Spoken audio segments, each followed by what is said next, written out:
did. I just don't know the exact amount off the top of my head for what the. No problem. I'm gonna fill in the detail right now because it'll be important for the rest of the case. So according to ACOG, they define acute abnormal uterine bleeding as an episode of bleeding. It can be either a new episode or superimposed within a history of chronic bleeding, abnormal bleeding. But it's an episode of bleeding in the absence of pregnancy that is heavy and, by the clinician's opinion, sufficiently heavy to require immediate intervention in order to prevent further blood loss. Okay? Okay. And I just want to set that stage because I think what you were talking about makes perfect sense, but maybe was a little bit less urgent than what ACOG is referring to here. And I want to set the stage because I think it'll be helpful in answering the questions in the case that follows, okay? Okay. All right, the next slide. So you're called by the emergency room to see a 33-year-old who presented with a one-day history of heavy vaginal bleeding. And I think this is something every single one of us has experienced as a resident or as an attending, where we get that call from the ER and they've got the patient who's got a significant episode of bleeding. So the first question would be, describe your approach to this patient, including your initial assessment, your differential diagnosis, and any laboratory testing that you would consider might be part of the workup. Okay. My initial assessment would begin with a history and physical. It would start off by asking when the patient's last menstrual period was, how her periods regularly are, and how often she has them. I would then ask the quantity that she's been bleeding. I would ask her for any signs or symptoms of hypovolemia or anemia, such as shortness of breath or feeling her heart rate is elevated. I would you want me to talk about the physical exam as well? Sorry, sir. Yeah. Go ahead and your initial assessment.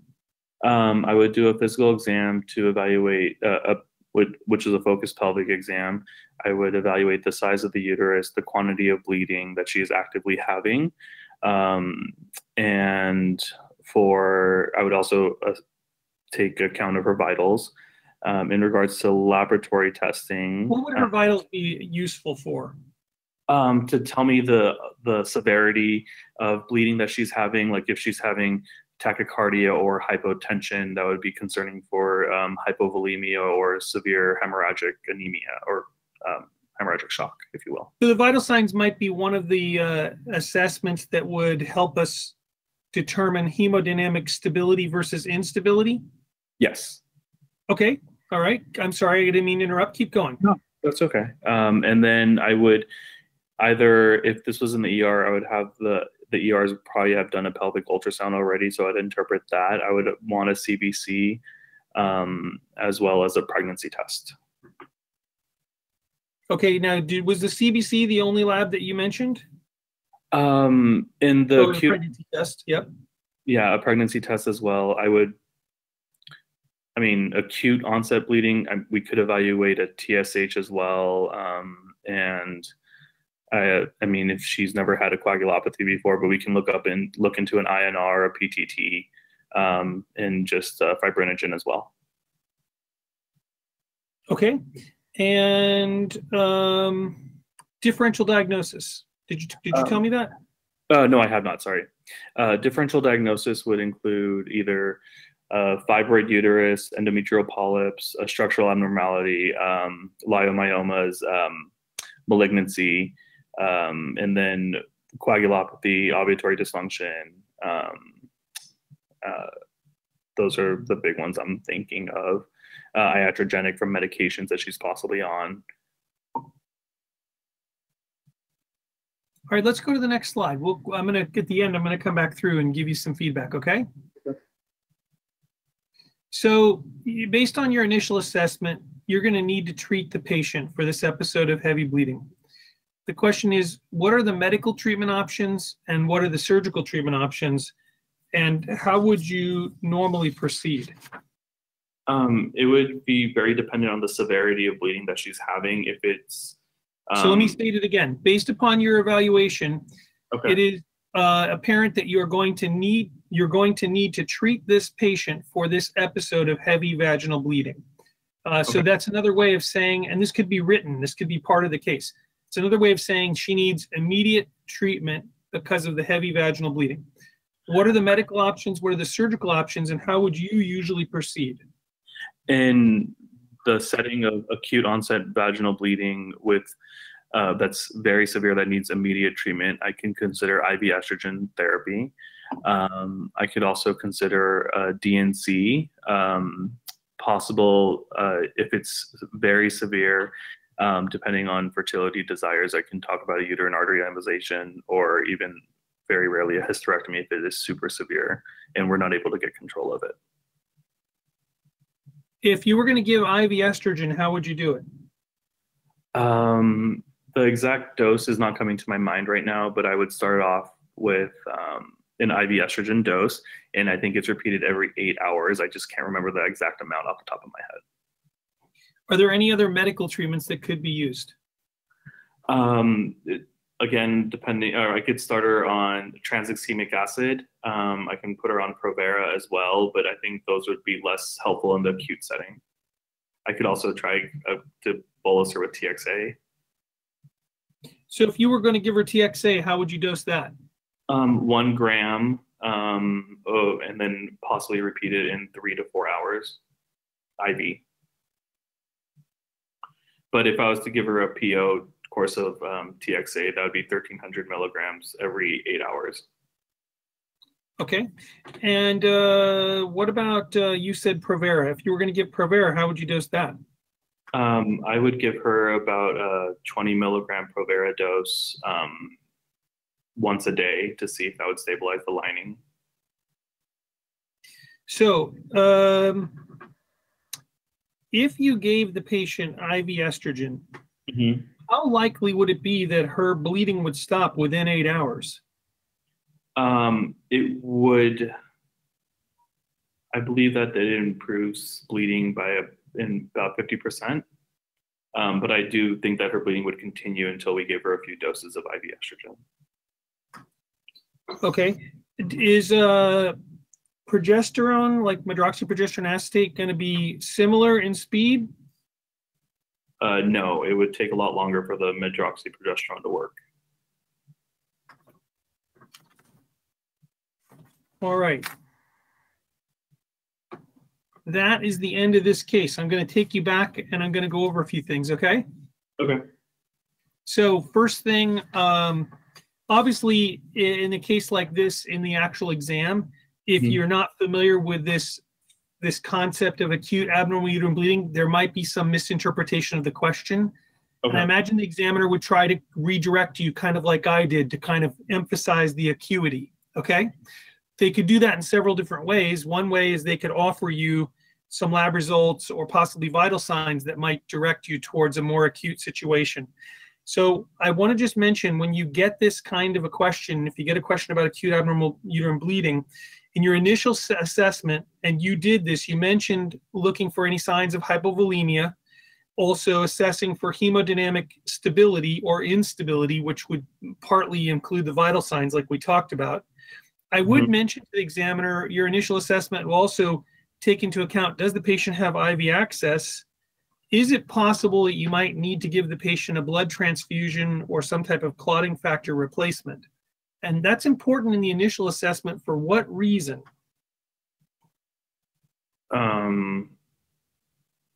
For a patient that has acute onset bleeding, she could go into DIC if she's actually not clotting appropriately. Yeah, and what's the other thing about why it should be part of your initial assessment? Sorry, I don't know what the question is. A patient like this who usually presents through either the emergency room or an urgent care setting probably doesn't have a type and screen. Oh, yes. So if we're thinking that she might need blood replacement, then we need to, in our initial assessment, make sure that a type and screen or a type and cross is drawn to give us the best chance of getting appropriate products if we need them. So that's part of the reason it's part of the initial assessment. Okay, the differential diagnosis, you nailed it. How were you coming up with your differential? I was going based off of Palm-Cohen. And so, well, for me, it was mostly like, what would be the acute onset heavy bleeding that would ultimately result in needing a blood transfusion or a surgical or medical emergency and an admission to the hospital. But I was just going based off of the mnemonic. And that's how I want you to do it. And I'm not the only one who feels that way. That's the differential that ACOG describes in their committee opinion, is basically the same as chronic abnormal uterine bleeding, the palm coin type of approach. And so for everybody listening, if you get into any abnormal bleeding scenario, just use palm coin. If you do, the examiners are going to know that you're thorough, that when you approach one of these cases, you think about all the different possibilities. All right, laboratory evaluation, you mentioned a CBC and a pregnancy test right off the bat. I think those are absolutely mandatory in a case like this. The type and screen or type and cross, I already mentioned, I would add to that list if the patient is actively bleeding when you, heavy bleeding when you evaluate her.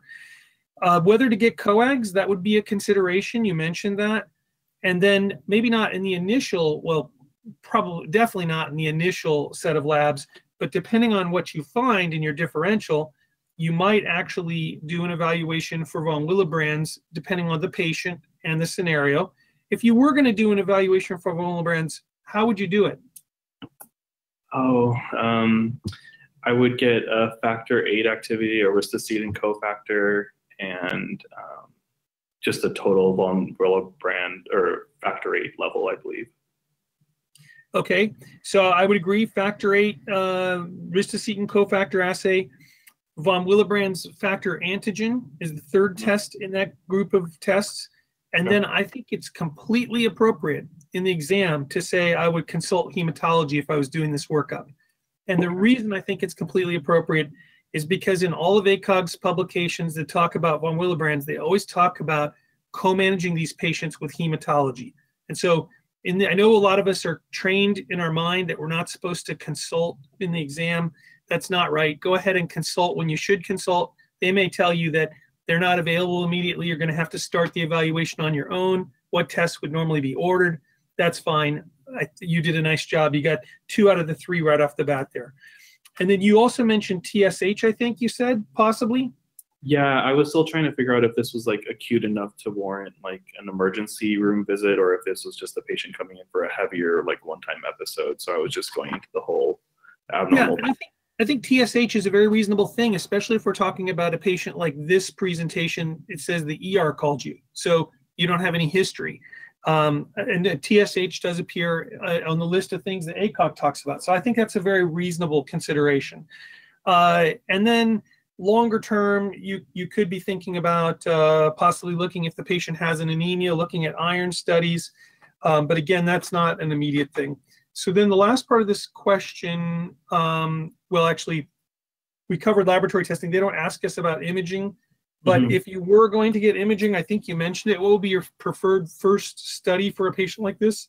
Pelvic ultrasound, preferably transvaginal. Yes, I would completely agree. As opposed to CT or MRI, not the appropriate first studies for a case like this. Now, on the second slide, this is pretty important. The issue here is that ACOG makes the point in their committee opinion that medical treatment is really the preferred initial treatment for a patient with acute AUB, and that surgical treatment is really reserved for 3 patients, or 3 types of patients. Patients that are not clinically stable, so they don't have time on their side, they need some type of immediate treatment. And I think you mentioned DNC, uterine artery embolization, and hysterectomy. ACOG mentions all 3 of those. And obviously hysterectomy is extreme. It would not be the most common treatment. Yeah. They also, so not clinically stable is the first type of patient. Second type of patient is a patient who's not suitable for medical management. In other words, has some type of contraindication to medical management.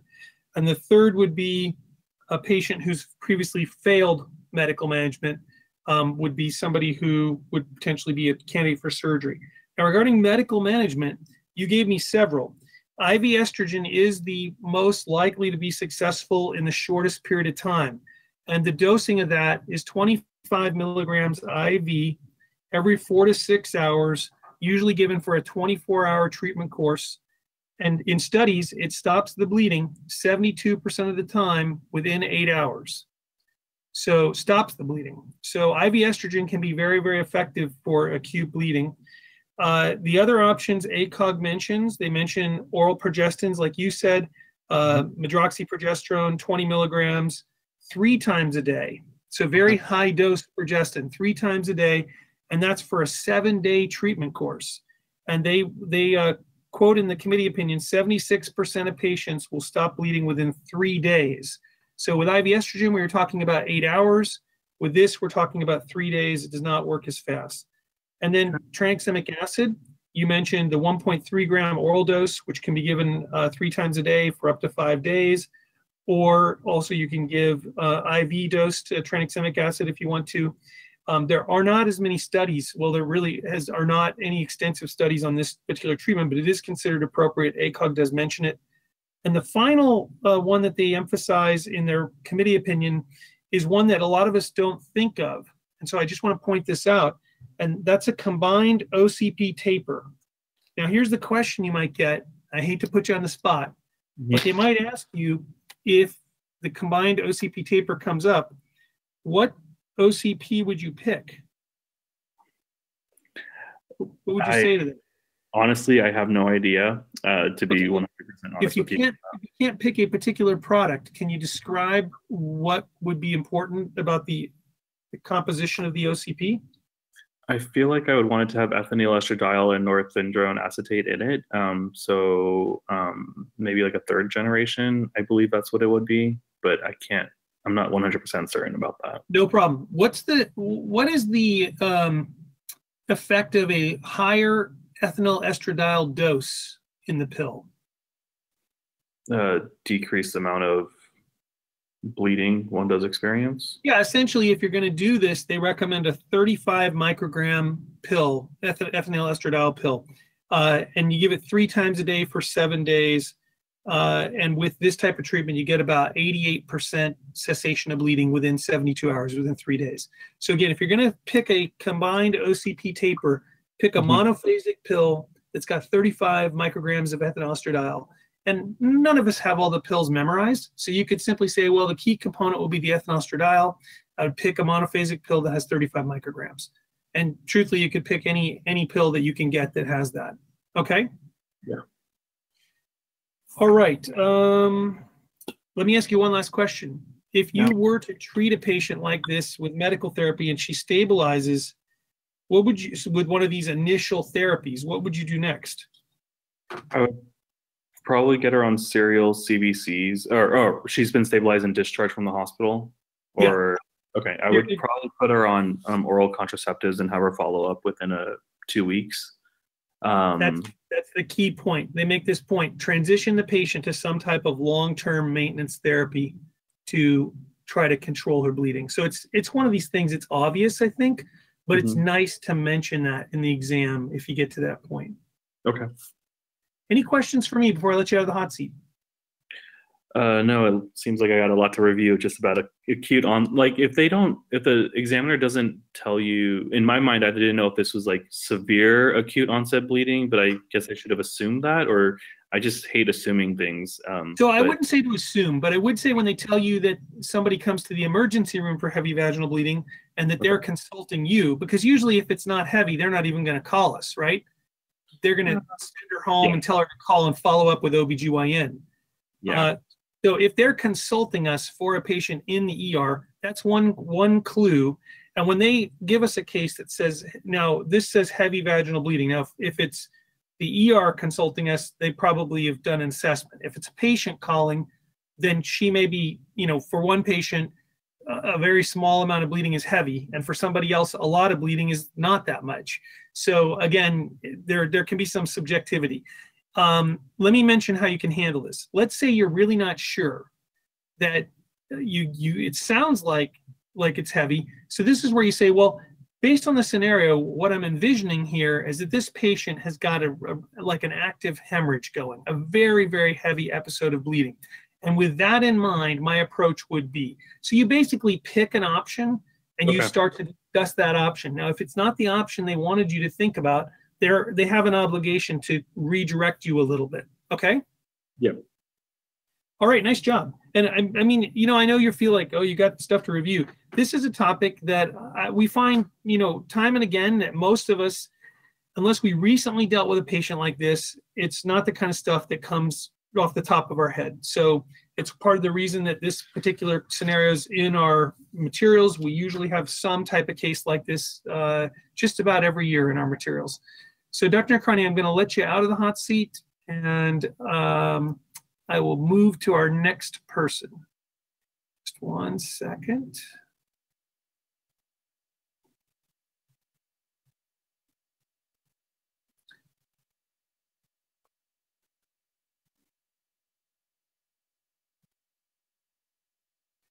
I just have to find you on the control panel. Just a second here. Would it be better if I just self-muted? Well, you need to self-mute, but I have to actually remute you from my side. It's one of the frustrating things about this. I found you, because otherwise you can unmute. Now we're good. Now I can unmute somebody else. Okay, so we are going to keep moving.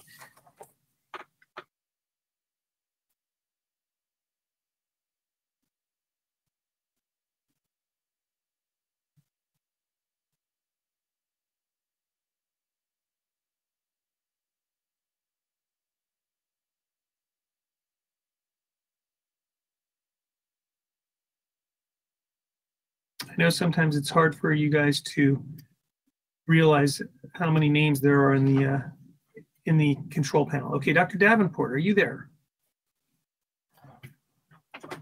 I'm here. Can I give you the next case? Yes, sir, that's fine. All right. At what age does the fecundity of women decrease? I would say the age of 35. How many oocytes are in a woman at birth when she is born? Unfortunately,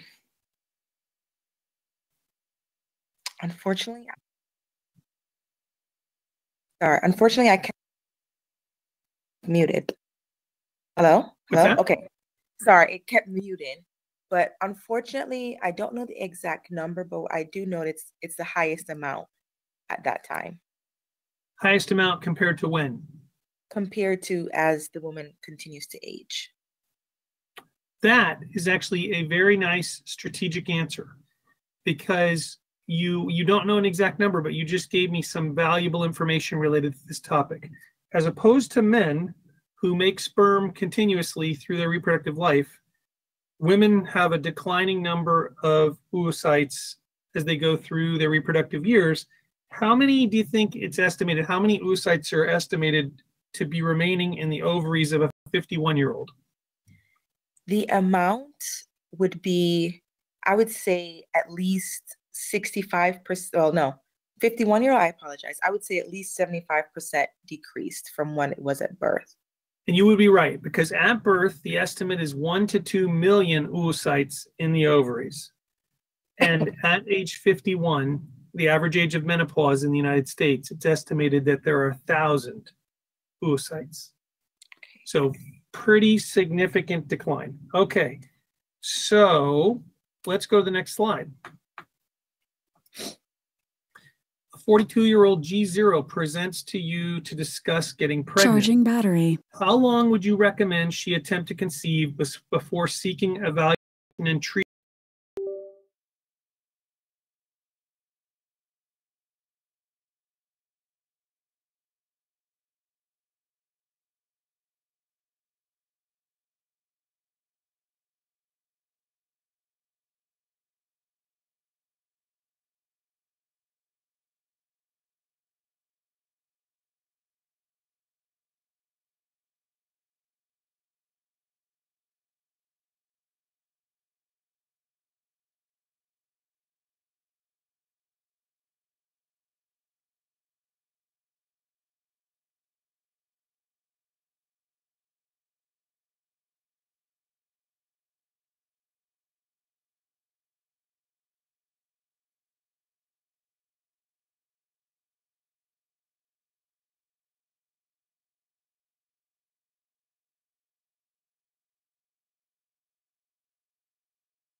moderate activity for about 30 minutes a day, 5 times a week.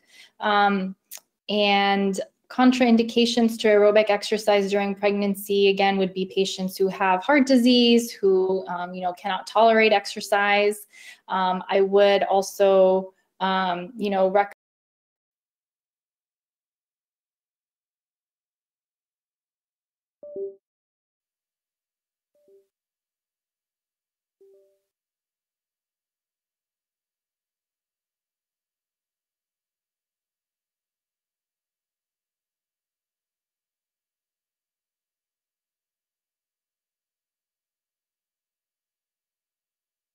things like walking or like weightlifting, swimming, things that perhaps are lower impact on the joints. And again, avoiding contact sports, risks of falling, things like that. Okay, I think this is the last slide. Let me make sure. Yeah, okay, good. So let's start with this slide.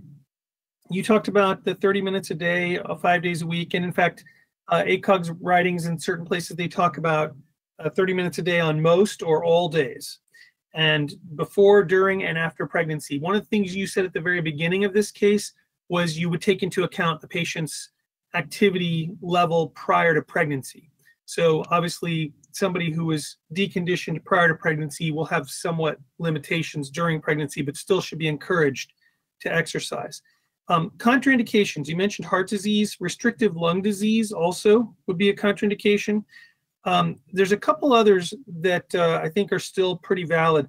A patient with incompetent cervix who has a cerclage in place may need some activity restriction, as well as multiple gestations, depending on whether we're talking about twins and triplets and how far along they are during the pregnancy. You mentioned abnormal placentation with bleeding, absolutely. Something we always, I think, forget, when a patient has rupture of membranes, that would be a contraindication. Obviously, they're not going to be pregnant very long. When a patient is actively in preterm labor, we probably would decrease their activity somewhat in that situation. It's not going to prevent preterm labor, but once they're in preterm labor, it may be something that we recommend against. When a patient has severe preeclampsia or gestational hypertension, obviously at that point, we may be, that would be a contraindication to an aggressive exercise program. And severe anemia is another one because of exercise tolerance and increased risk. When we talk about safe activities, you did a nice job. You talked about things that are going to avoid physical contact, like contact sports, want to avoid things that are easy on the joints, walking and swimming, stationary bike, low impact aerobics. Sometimes positioning can be an issue, particularly in the later part of pregnancy. So if they're doing yoga or Pilates, they may need to avoid certain positions that may impact venous return and blood pressure. But generally speaking, running, jogging, racket sports, strength training, all these things are perfectly fine. And then you mentioned at one point about scuba diving. And why is scuba diving a bad choice in pregnancy?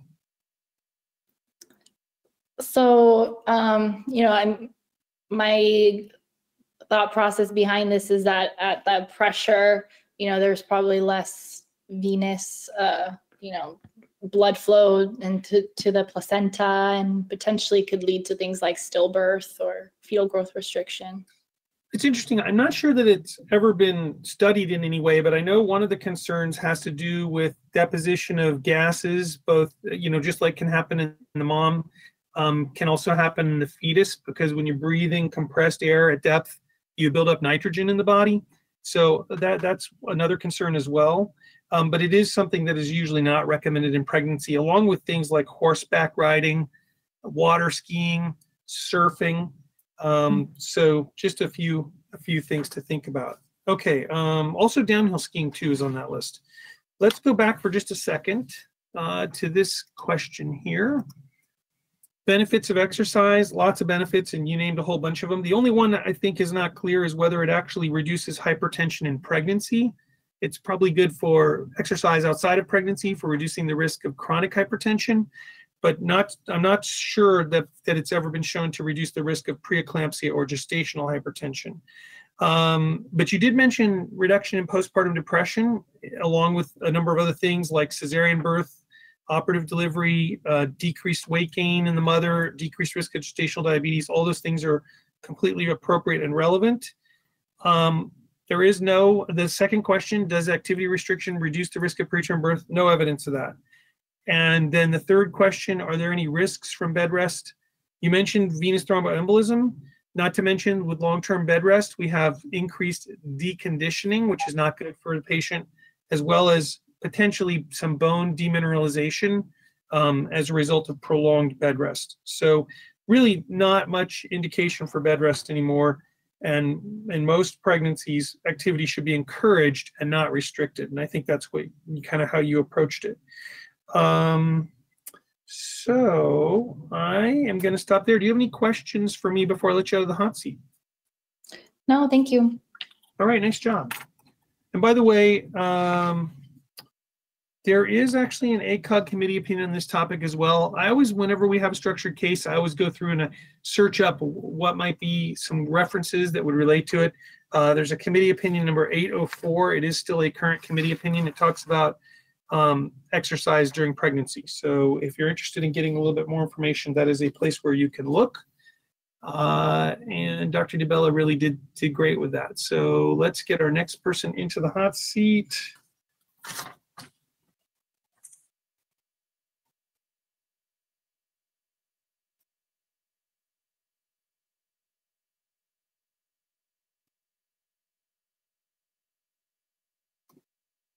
Dr. Du, can I come to you next? Yes, hello. Hello. All right, let's go to our next case. Cervical cancer is the third most common, let me go back, sorry. Cervical cancer is the third most common female cancer or cancer that affects women worldwide. What fraction of these cancers, we're talking about cervical cancers, are attributable to HPV infection? So the vast majority of them are attributable to HPV. Would you say all?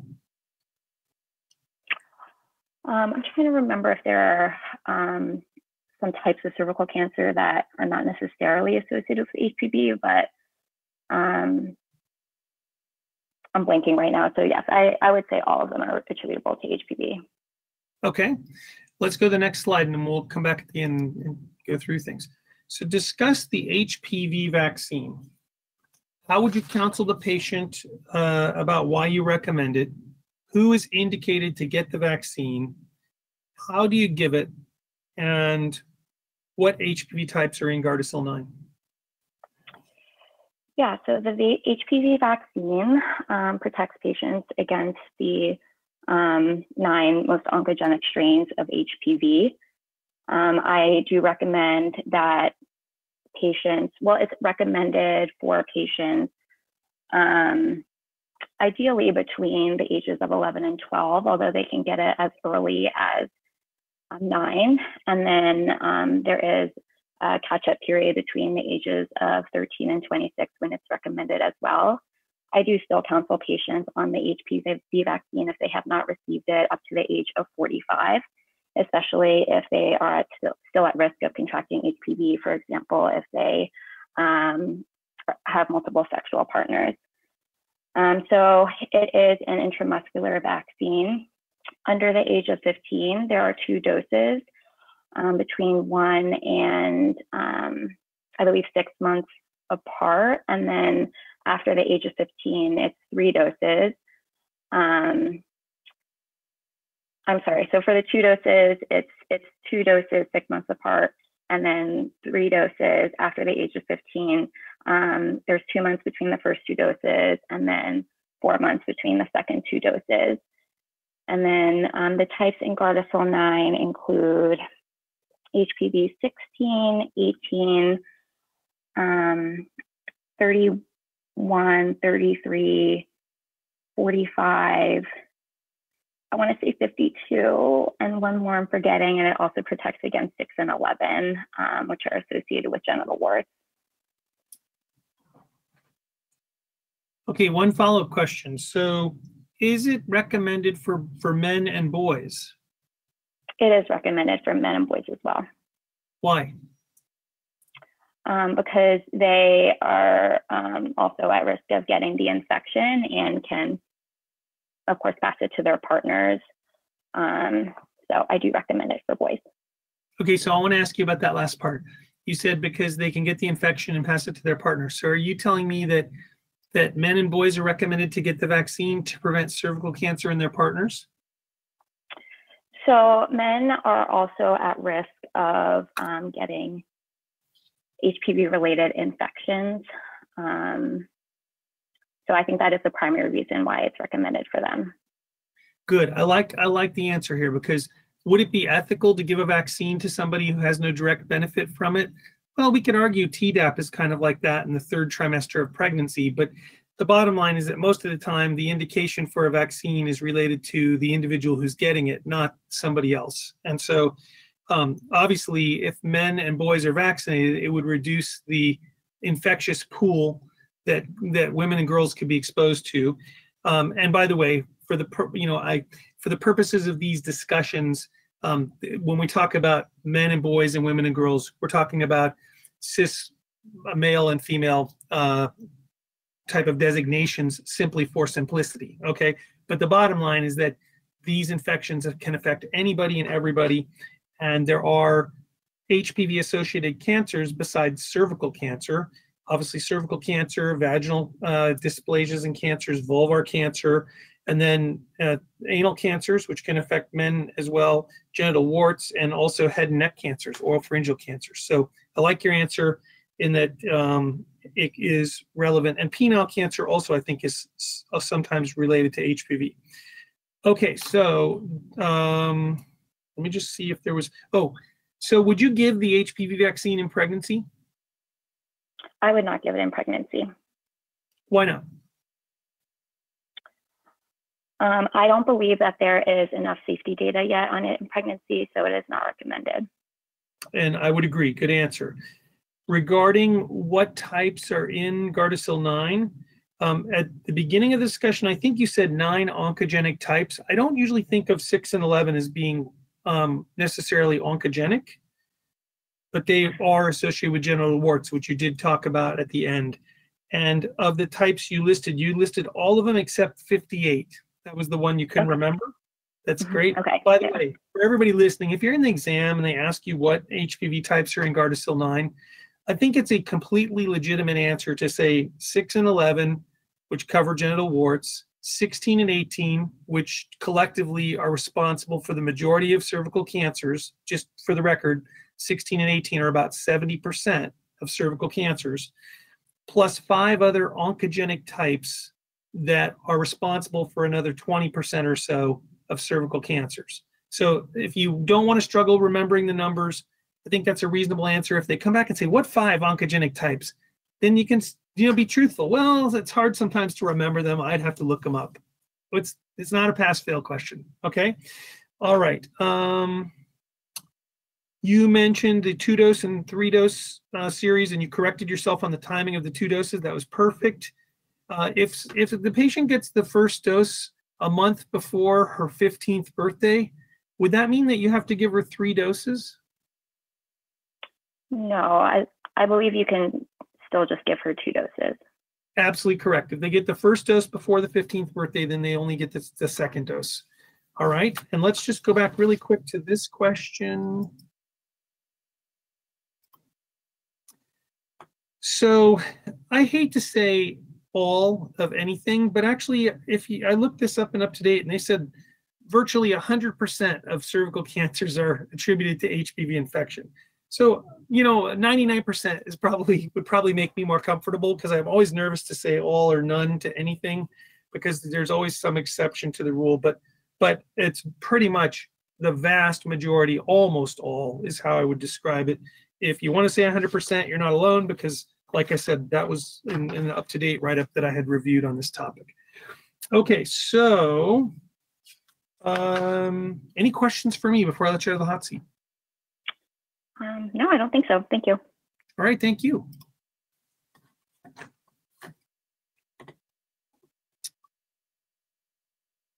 Dr. Iwilu, can I come to you next? I know I'm probably butchering your last name. I apologize.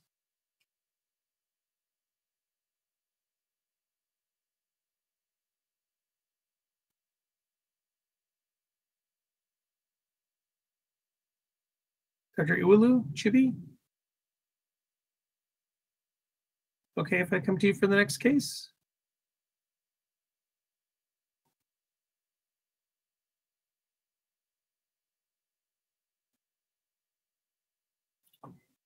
Maybe something going on. Let me try somebody else and we will come back.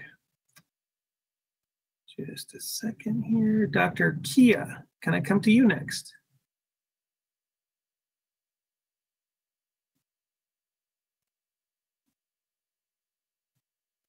Dr. Kia? Farnaz Kia, are you there? Starting to think my microphone's not. No, I'm here. You cut out for a second, but yeah, I'm here. Okay, awesome. Can I come to you now? Sure. All right, here is the case. Okay, one concern with infection in pregnant patients is that the fetus might become infected via vertical transmission. There's some common maternal infections that are associated with moderate to severe fetal complications when acquired congenitally. Some common maternal infections that can lead to vertical transmission include infections such as herpes simplex virus, CMV, varicella, parvovirus, toxoplasmosis. Those are the ones that come to mind. Okay, and I think that's a very nice list. HSV, CMV, parvo, varicella, and toxoplasmosis. Nicely done. Let's go to the next slide. A pregnant patient under your care leaves a message with your receptionist that her older child has been diagnosed with parvovirus. What would you do? So I would ask to see the patient and kind of go over history and physical with her. I would have, if I hadn't already done this earlier on in her pregnancy to determine her immunity to parvovirus, I would get a IgG and an IgM for parvovirus, given that 50% of people have been exposed and have some immunity to parvovirus in their lifetime. I would also ask if the patient is having symptoms by any means. So if she's feeling any like rashes or myalgias or fevers or just like common cold type symptoms that are typically present in an adult. And then depending on that and what her workup shows, I would counsel her on the risks associated with contracting parvovirus, depending on what gestational age she's at. Okay, let me ask you a follow-up question here for a second. You said something about if you had not already tested the patient for IgM and IgG for parvovirus. Is that something that you routinely screen patients for in pregnancy? So my practice in particular does screen for parvovirus, but I know it's not an ACOG recommendation to do so. So I'll just say that I would screen them for parvovirus. Okay. And you did mention that I think you said that approximately 50% of adults would be immune, and that number anywhere between 50 to 65%. So the majority are going to be immune of adults because the prevalence of seropositivity for parvovirus increases with age. It's just a fact about this particular infection. So let me ask you this. When you test, if a patient had not been tested, when you do serology, how do, in fact, actually, you know what? Let's go to I think the next slide. Let me ask you, no, we'll go to the next slide. So, because it's going to cover the same material. So how is maternal parvovirus infection diagnosed? And how is fetal parvovirus infection diagnosed? And how are they managed? So with maternal parvovirus infection, if she had a positive IgG, then that would indicate that she had immunity from a prior infection. If she was IgM positive, then it could be a new infection. With fetal parvovirus, you could do an amniocentesis and evaluate the amniotic fluid for it.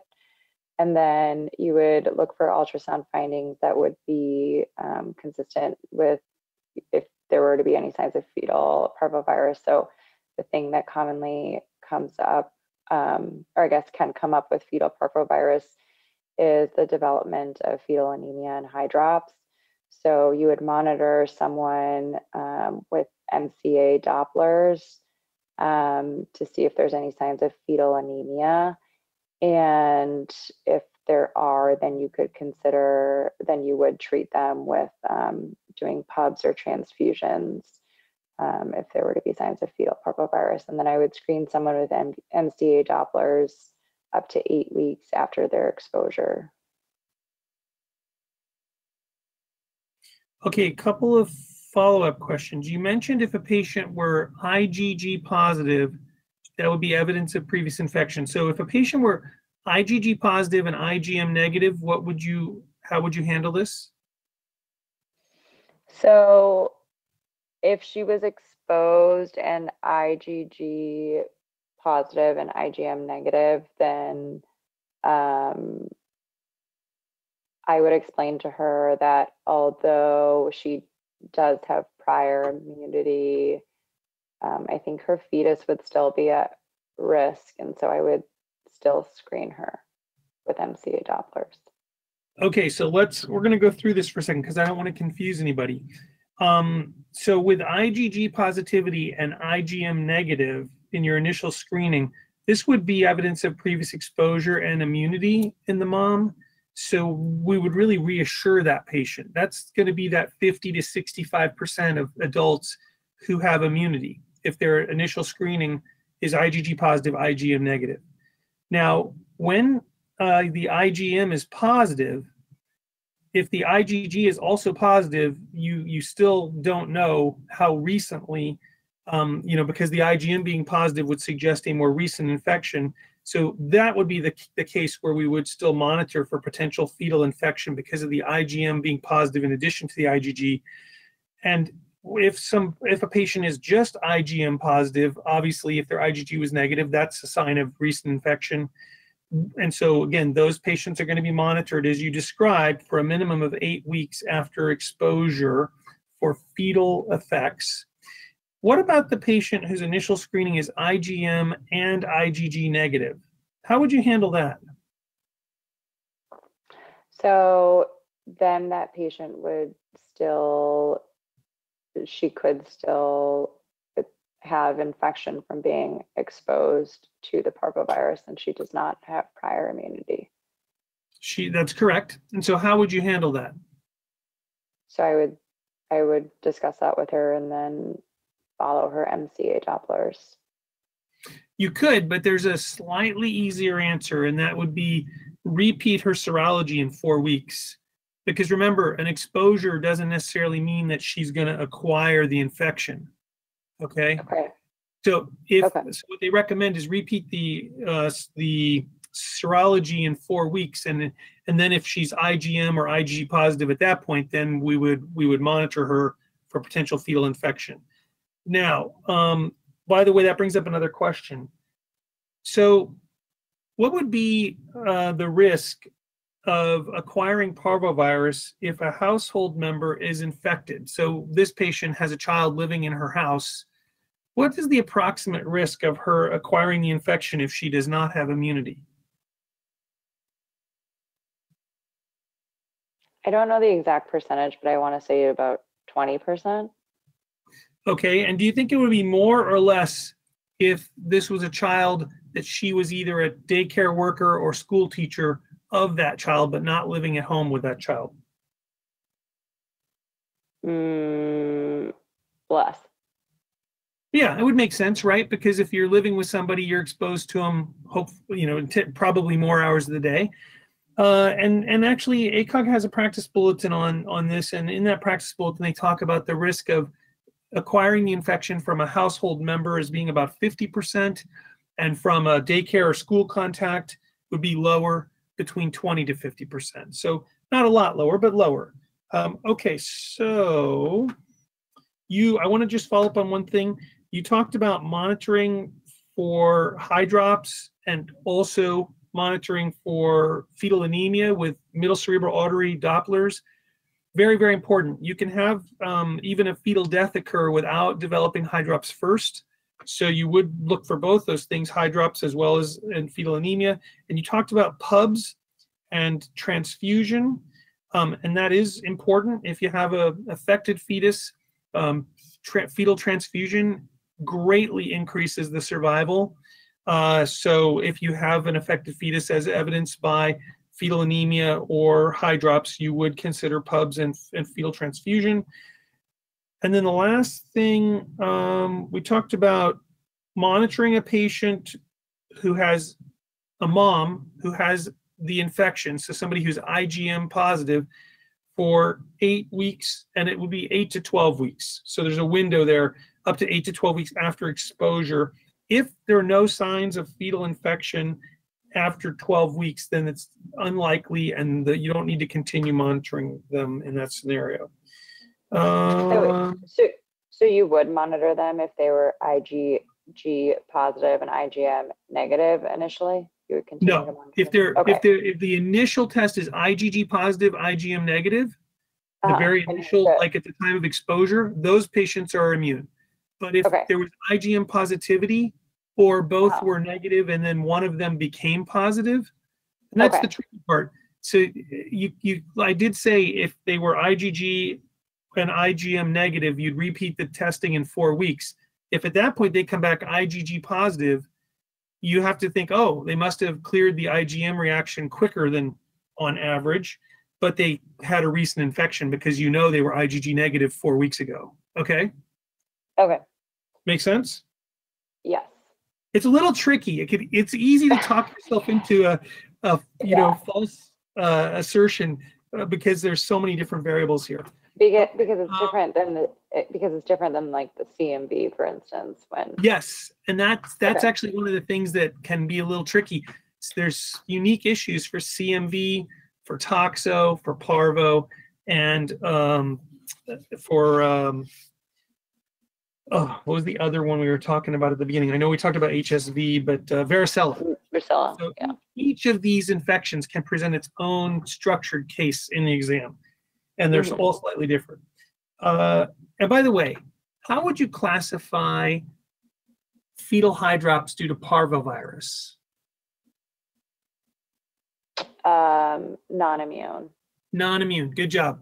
I wasn't sure. That's kind of a read my mind kind of thing, but that's exactly what I was looking for. All right. Any questions for me before I let you out of the hot seat? No, thank you very much. All right. Thank you. I'm going to put you back to the muted here, and I'm going to bring our next person up.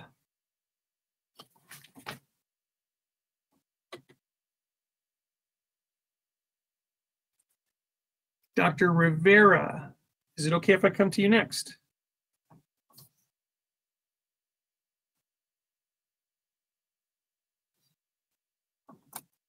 Can you hear me? Yes, I can.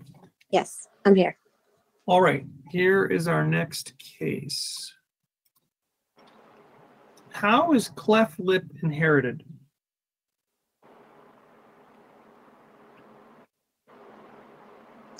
I would be unsure about that answer. Yeah, it's you're giving one isolated anomaly, and the answer is it's most often thought to be a multifactorial problem, and it's estimated that 50 to 70% of cases are multifactorial, non-syndromic. It depends a little bit on whether we're just talking about cleft lip or cleft lip and palate or cleft palate, but for cleft lip, 50 to 70% are going to be multifactorial non-syndromic cases. So here's the next question. A patient undergoes a fetal anatomy ultrasound at 18 weeks gestation that shows a cleft palate. Assuming that this is the first case in this family, what is the chance of recurrence in a sibling? And what exposures or environmental agents are associated with facial clefting? Now, I want to tell you, I would think this is somewhat of a hard question. It is hard, and I'm completely uncomfortable, but I'm going to try. So regarding it being the first case in the family, chances of recurrence, I would say, are low. And regarding exposure, something that comes to mind is exposure to steroids, high-dose steroids. Those are the two things that I can think of. Okay. So again, one of the tricky parts is the first question asked about cleft lip, and then this question is asking about cleft palate. And the numbers are slightly different, but they're similar enough that I think that you can easily remember this. I'll give you the actual numbers, and I'm going to round them for you. So if we're talking about cleft lip plus cleft palate, the recurrence risk when you have one affected parent is 2 to 4%, one affected sibling 3 to 7%, and 2 affected siblings 8 to 14%. So I would just remember this as if a parent is affected 3%, if a sibling is affected 5%, and if 2 siblings are affected 10%. Okay. Got it. All right. That's now, for both lip and and just palate. to keep this easy, go in alphabetical order. Parent with a P, sibling with an S. So parent 3%, sibling 5%, 2 siblings 10%. Now listen to the numbers for cleft palate. One affected parent 3 to 7%. Now with cleft lip and palate, it was 2 to 4. So now it's 3 to 7. One affected sibling 2 to 5%. The previous numbers were 3 to 7, and 2 affected siblings 10 to 13. So if you think about it, same numbers. I mean, rounding it off. Okay. Parent, you can say 3%. One affected sibling, say 5%. 2 affected siblings, say 10%. All these numbers are approximations. I actually double-checked these numbers against what UpToDate had. But again, recurrence risk for cleft lip and palate, I would just think if it's one parent, 3%, one sibling, 5%, 2 siblings, 10%. Okay? Perfect. Regarding exposures, these are always tricky questions because exposures could be almost anything. And some of the things that are associated, I actually have to double check on the steroids because I think it may be a dose or time dependent effect, but there are medications that are associated with facial clefting, including methotrexate and valproate, phenytoin, and topiramate have all been associated.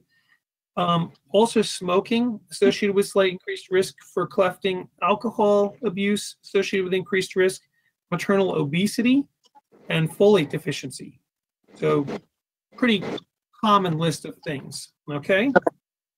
Now, I think I have one more slide. Okay, a patient undergoes a fetal anatomy ultrasound at 18 weeks. Do most of your patients get an anatomy ultrasound around that time? Yes. Yeah, perfect. And it shows a cleft palate, but no other abnormalities are identified. So if this actually happened to your patient, how would this diagnosis of a cleft palate on the 18-week ultrasound impact or affect your obstetrical management? So in absence of any other finding, I would most likely say that this wouldn't change the obstetrical management, and it would be counseled to be management after delivery. And I would agree that is a correct answer. Antepartum and intrapartum care would not be altered, but I'm going to ask you this question. What about genetic analysis? What about amniocentesis for genetic analysis? I wouldn't recommend that to the patient. So we kind of came full circle from the very first question asking about the inheritance of cleft lip, which was multifactorial, not usually syndromic. So the answer would be isolated clefts, unlikely to be associated with a chromosomal abnormality. So you could say, I would not recommend it. However, this is a controversial question because there are some people probably in the audience tonight who'd say, no, I would definitely recommend it because it's difficult to always diagnose all abnormalities on ultrasound. So there might be something that you missed on the ultrasound. So you can actually go either way with the answer to this question. You could say, I wouldn't do it because the risk of a chromosomal abnormality with an isolated cleft lip is low. Or you could say, I would offer it because you never know, there could be something we missed on the ultrasound, and if there's other findings, other abnormalities, then it would be potentially increased risk. Okay? Okay. One other question about this. We talked about obstetric management, but would there be any postpartum issues that you'd be concerned about with a cleft lip? For this patient? For a patient who has a fetus with a cleft lip, any postpartum issues? Maybe if it was related to any deficiency or alcohol abuse or obesity, or any modifiable factors that we could check on the patient would definitely be managed during pregnancy and postpartum as well. And maybe of her having some type of, I don't know, structural change and she doesn't know, which is unlikely, but. Okay, I'm gonna help you for a second with this thought. You're talking about mainly maternal things, but I'm thinking about something more related to fetal. Oh, so I would definitely notify pediatrician for the newborn to be checked. Is that where we're going? So what kind of things do you think would be affected for a newborn if there's a cleft lip or palate? Nutrition-wise, breathing. Yeah, those are the two things, feeding and airway protection. And it depends on the particular defect, because not all cleft lip and palates are the same, obviously. And if you just have cleft lip and no cleft palate, that might not be as severe. But there are feeding techniques and bottles and things that we can use depending on the degree of impairment for both increasing the chance of effective feeding and decreasing the chance of airway problems. When is the repair of a cleft lip often done? I was going to ask that exact same question. If by any chance we knew the answer for that. I don't know the answer. Okay, I'll tell you the average cleft lip, usually around 3 months of life, and if there's cleft palate, more likely to be a little bit later, approaching 6 months of life. Okay. Although we usually can set patients up for some pre-delivery consultations, so the patient and family have expectations, because for a lot of people that are not medical, they think about every single problem as an emergency that should be fixed the day the baby's born, and of course there are good reasons for the timing for different repairs related to function and stability and growth and development. And so for cleft lip, usually done around 3 months. If there's cleft palate, a little bit later, closer to 6 months. Okay? Perfect. All right, nice job. That was horrible. Thank you.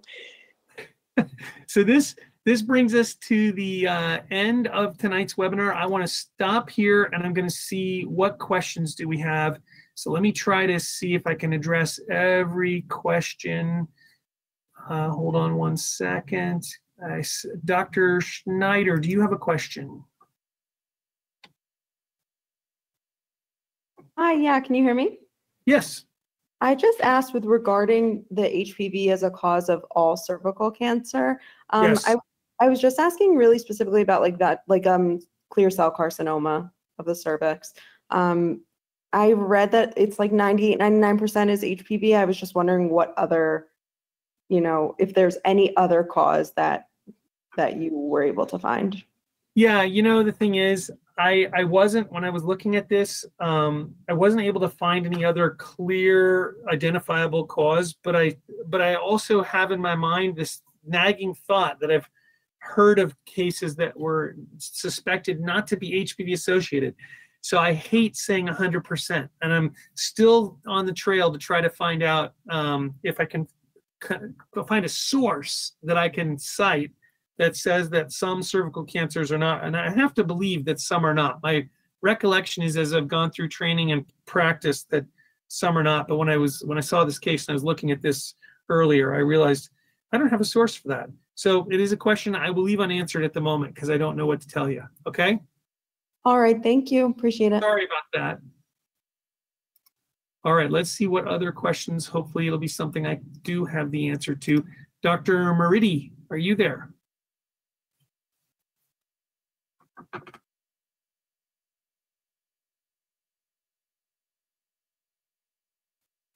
Hi, yes. Yes, did you have a question?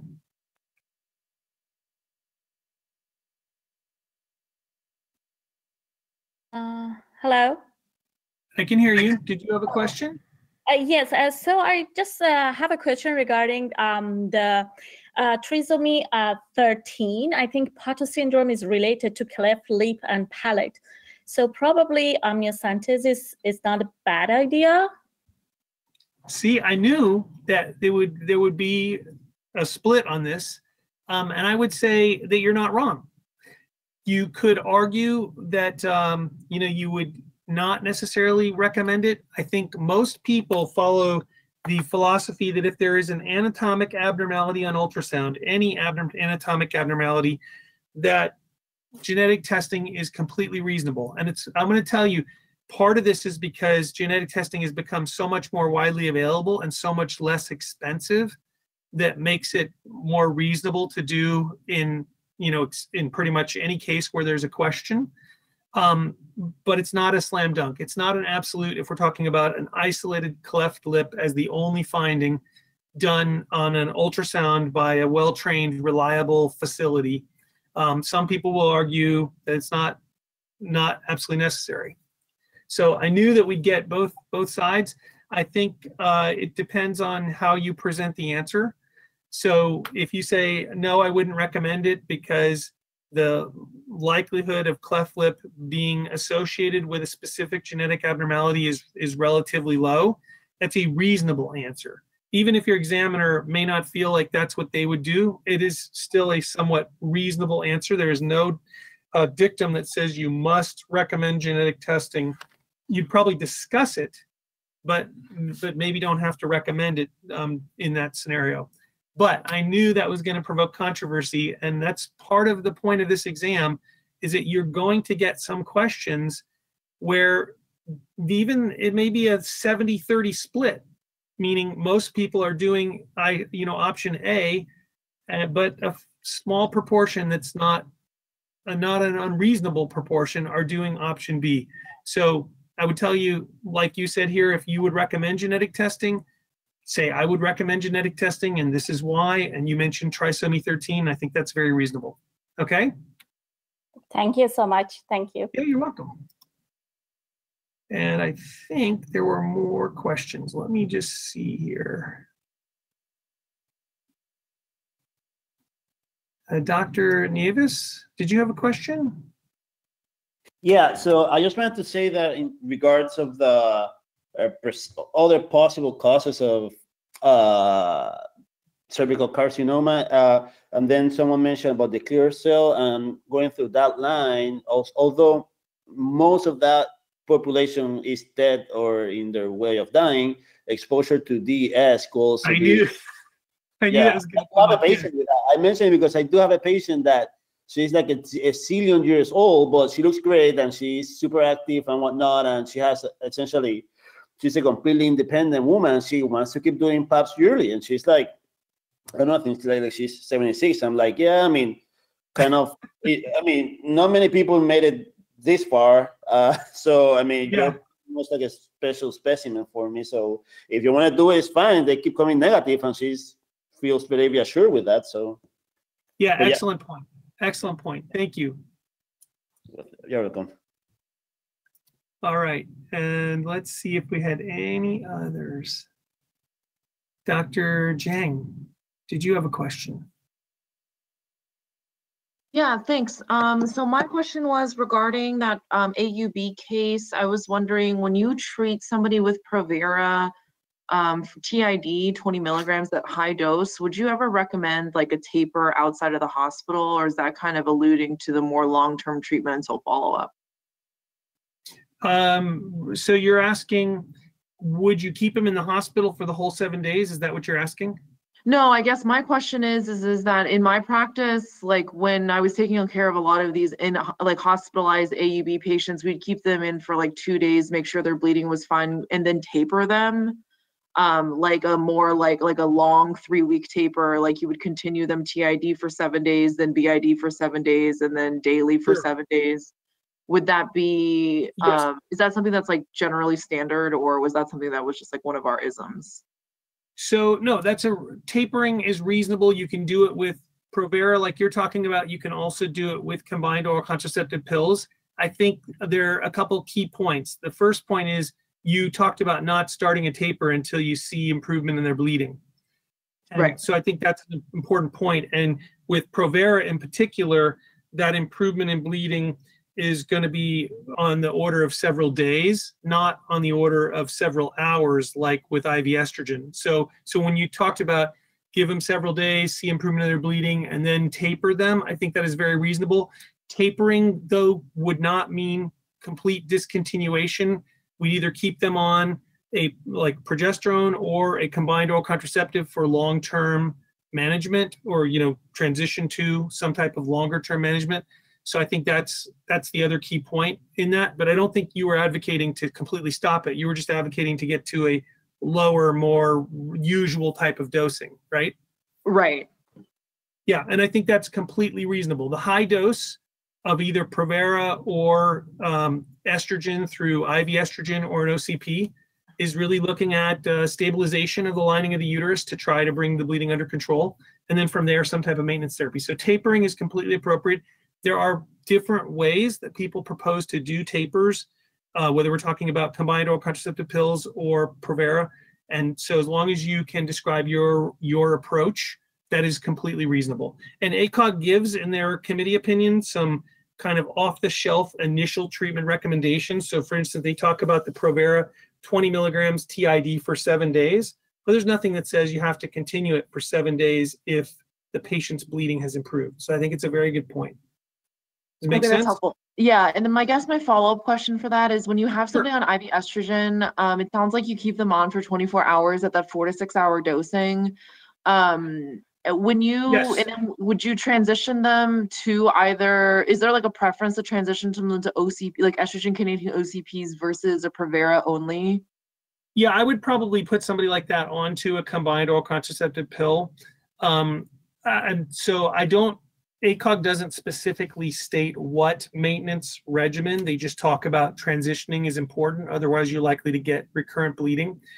I will say about the 24 hours, just so I don't confuse anybody. If you treat a patient with IV estrogen, they're going to get the first dose, and then usually 4 hours later, if it was really acute bleeding, you'll give them the second dose, but 4 to 6 is the range. If you give them 2 doses and their bleeding stops, then you could begin transitioning then, and you don't have to give them 24 hours of IV estrogen if you get a response. But 24 hours is the usual sort of off-the-shelf treatment course. Okay? Okay. And then, I'm sorry, I have one more question. About 3/4 of patients stopping bleeding within the first 8 hours on IV estrogen. Okay? Yeah. I do have one more question, sorry, to monopolize this.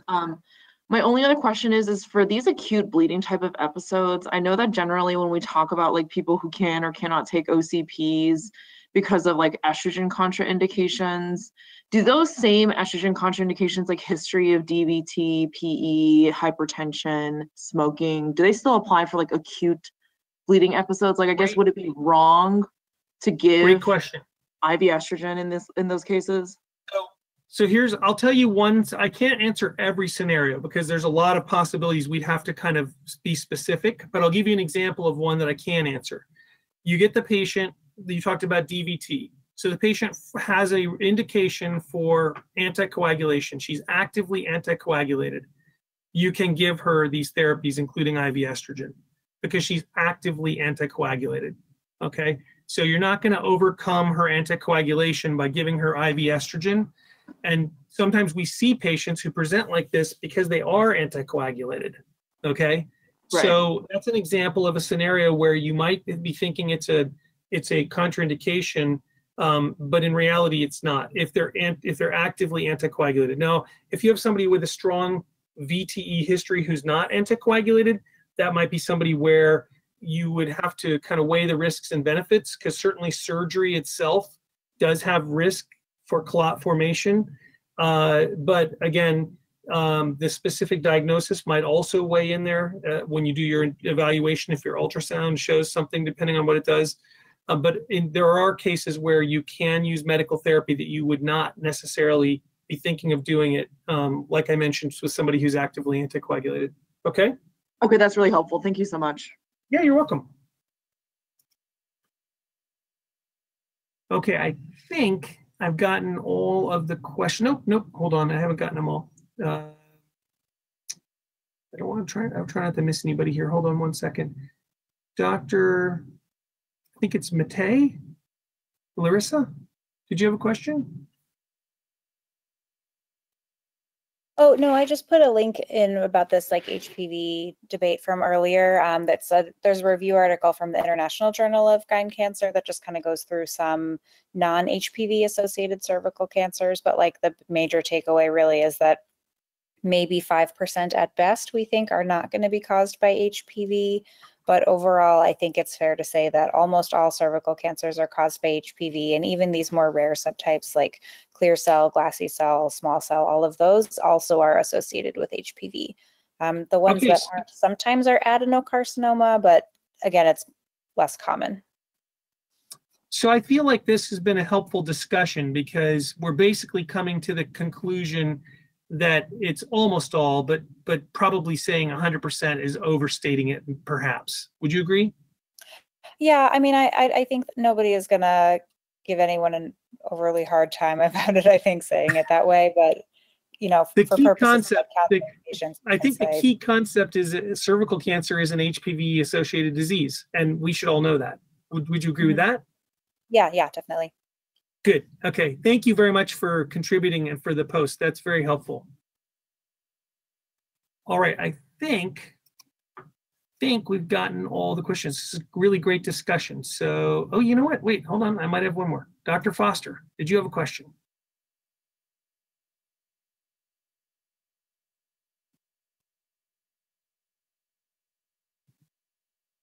Hi, can you hear me? I can hear you. Did you have a question? Okay, perfect. Yes, I did. So I had two questions. When you said about the parvoB19 for you'll follow them for 8 to 12 weeks, I might have missed like how do you follow them? I guess I know based on gestational age, maybe ultrasound, but if they were like less than 20 weeks or so, how would you follow them if they had an exposure? Yeah, so the key here is you're going to be following with ultrasound. Depending on the gestational age would depend on what you can actually look for. And so this would get into what are some of the things that you can see.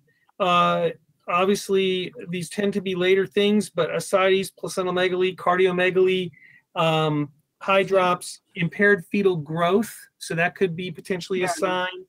And then, of course, once you get to where you can look at Doppler MC, middle cerebral artery Doppler, and high drops is the big one that we're always worried about. So yes, there will be some impact depending on the gestational age as to whether or not you may be able to see anything right away. I think that's a good point. Okay. Yeah. And you said something about PCB, but I wasn't sure what the acronym. I think that's what you said, but I wasn't sure what the acronym stood for. PCB, did you say that? In what case? Maybe. In the same case. Maybe I was misunderstanding. Maybe you were saying PCB. I don't know, but it's okay.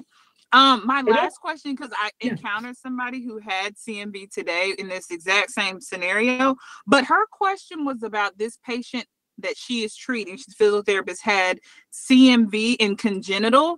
I guess I got a little bit confused because when I read about it, I'm like, okay, well, it's congenital. It's not an active infection. But they said something about you can have like a secondary infection. So my question is, somebody who has known like congenital CMV, can they have a secondary infection and actually give her, I guess, or transmit it to her? I actually think that is true. It wasn't what I was talking about tonight, because obviously we're talking about parvo. Yeah. My reflection is that is true, and I'd have to double check on that, but I'm pretty sure you can get a reinfection. Okay. Thank you. Yeah, you're welcome. All right, we are going to wrap it up here for tonight. We went a little bit over. I want to thank everybody for hanging with me. Let's see, what night of the week is it? Wow, it's crazy busy. It's Monday night. So there will be another webinar tomorrow, Tuesday night. Please join us Tuesday night for a caseless defense type of webinar. And again, thank you everybody for joining us tonight.